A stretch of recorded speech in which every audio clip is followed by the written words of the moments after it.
Welcome back everyone. This is Divyansh and today we are going to start our lecture number 66 in which I'll explain you what is a map function. So let's get started with this video.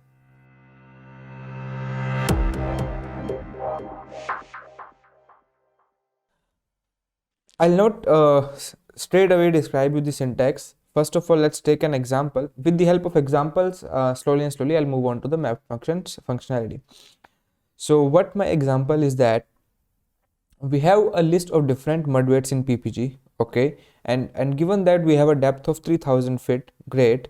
Now we have to give out a list of pressures at 3000 feet for different mud weights, great. So this is my mud weight. For each value of my mud weight in this list, what I have to do is I have to calculate pressure at 3000 feet depth. So there are multiple ways. Again, let us do with some old methods which we have already seen. So let's say we want to do that with the help of for loop. Now I want a list of a pressure, right? So I'll have to create a empty list first. So my list, let's say PRES is an empty list, and then after that I'll run a for loop for I in my list mud weight. What I have to do is you just simply append in pressure list what you want to append.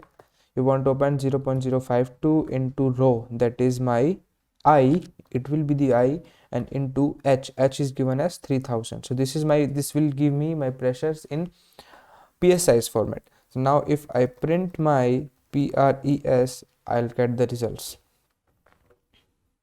You see, so for each value of mud weight, I'm getting different pressures in PSIs. So this is how you do it with the help of for loop. Now let's say I just want to create a function. I want to create a function, and how do you do that? So what I'll do is I'll simply define a function. Let's say my function name is PRESCALC, that is pressure calculator. And inside this, what I give is I give a list. So let's say my list name is H this time, and I'll go, okay, don't confuse H with height. I'll take another name. I'll take a list L, that is. Now inside this pressure calculator, what you have to do is you just define another empty list, that is this time let's say we have press new, and this is an empty list. Now same, write the function for I in L. What I want to do is press underscore new dot append. In what you want to append is that 0.052 into I into 3000, that is my height, and then exit the for loop. Now we are inside the function press underscore cal, and then you return. What you want to return is my press underscore new. Great. So we have written basically the same code, but this time we have written just it inside a function. So whenever we call the function, it will automatically run the code. Now if I want to see that, if I call this function PRES underscores CALC, and what it takes is it takes a list. Now what is my list? Mud underscore weight, and if I execute this cell, I'll get my results. You see, we are getting the same results. So this is how you can do it by help of function. Let's see the another method by list comprehension. You just simply create you just have to write a single line code. So this is what list comprehension does.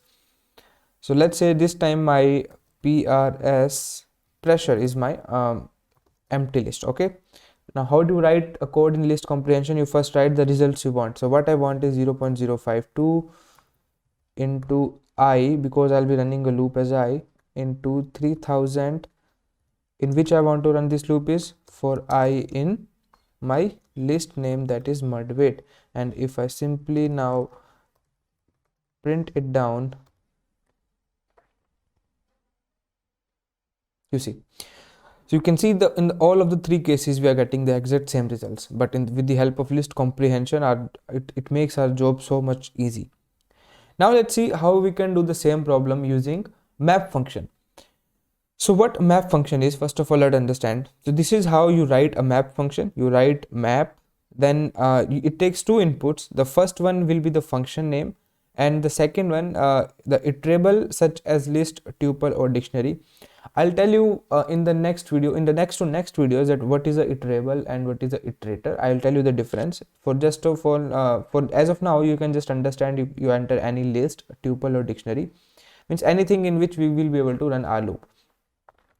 So what this map function will do is, whatever the function we write here in the first input, it will automatically run that function for each value of our iterable. Means, let's say I have a list of 3 inputs, so it will just iterate this function for all these 3 values automatically. We don't need to write for loop here at all. See, you can see that in all the 3 cases we had written a for loop, right? Here I have written a for loop, we have created a function, here we have created a for loop. In the list comprehension also we did what it was, we also write a for loop. So map function, we don't need to now apply for loop manually. So let's create. Now what happens is, the map function takes two inputs, as I said you. Here it will take a function, which function you want to iterate over all the values of a list, and then here you take any list or tuple or dictionary, like that, any iterable, right? So now I have I'll print my mud weight list again here, so that it will be in front of our eyes. So this is my mud weight which I've already defined. Now let's do, because we need a function here, right? Inside a map function we need a function. So let us create a function first. So define, you let my function name is func, and what it'll take is, it takes any value. What I want to do is, I want to give it a mud value, right? So let's say my mud stands for m, and what I need it to return is that it will return 0.052 into m into 3000, that is my depth. So I have defined my function. Now to apply the map function, what I'll do, map, you write a function name. So my function name is func, right? You don't need now remember, you don't need to call it here, because whenever you call a function, we write like this, we write a parenthesis. Now here you are not calling the function, you are just writing the name of the function, and after the comma you write to iterable. So in my case, what my iterable is, this list of mud weight, right? So what it will do is, now this is my mud weight, right? Here I have written already. So what it will do is, it will apply this function at each element of this mud weight. So my function first get applied to 8.5. So now what is my function? It will take m equals to 8.5 and it will return me this value, that is pressure value. Then afterwards it will go to the, now m becomes this 10.4, then it will apply this func, that func, to my this 10.4 and give me the pressure at 10.4 and 3000 depth. So it will apply the function automatically to all the values of our iterables. Now if I want to execute this, let's see. Okay, so it gives me that it is a map here. It gives me actually a map object. If I want to print it, you see it gives me map object. The concept of object and class I'll tell you after few of the videos. So as of now you can just understand it. If you apply a map function, you'll have to convert it into a list or any kind of iterable you want to see it in. So if I convert into a list, I'll get my results. So now you see, I'm getting the exact same results just with the help of this single line code. Yes, I'll have to define the function. That's no excuse for me, because what I want to apply function to every item, I'll have to do that here. I have to define a function first. I have told you that you have to convert it into a iterable. So you can also go for a tuple. If you go for tuple, so instead of giving it a list, now it will give me a tuple. You can see the tuple is given. So whatever you want, you can do that. So this is how a map function works, right? Now again, I have already told you about lambda expression. So why we need to define this function, right? It is also taking my time. I'll just simply write lambda expression. So what you can do is, so let's say my map function is, now here you first enter the function name, right? So instead of, now I'm not defining any function, so I don't have any function name. What you do is, you simply do it by lambda expression.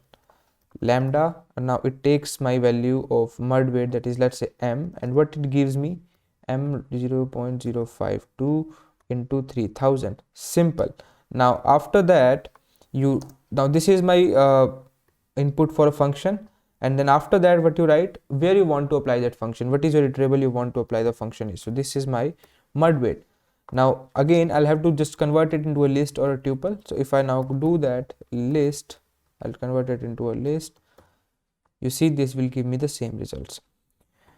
Great. So you have seen that in this, for a single particular example, I have shown you different 5 methods to do this problem. So this is the beauty of Python. You can do it by your own way. You just need to brush up your basics. That's it. So this is what a map function do. Now whenever we talk about map function, we also talk about filter function. So next video I'll tell you what filter function is and how is it different from map function. So stay tuned for the next video. I'll see you there. Thank you.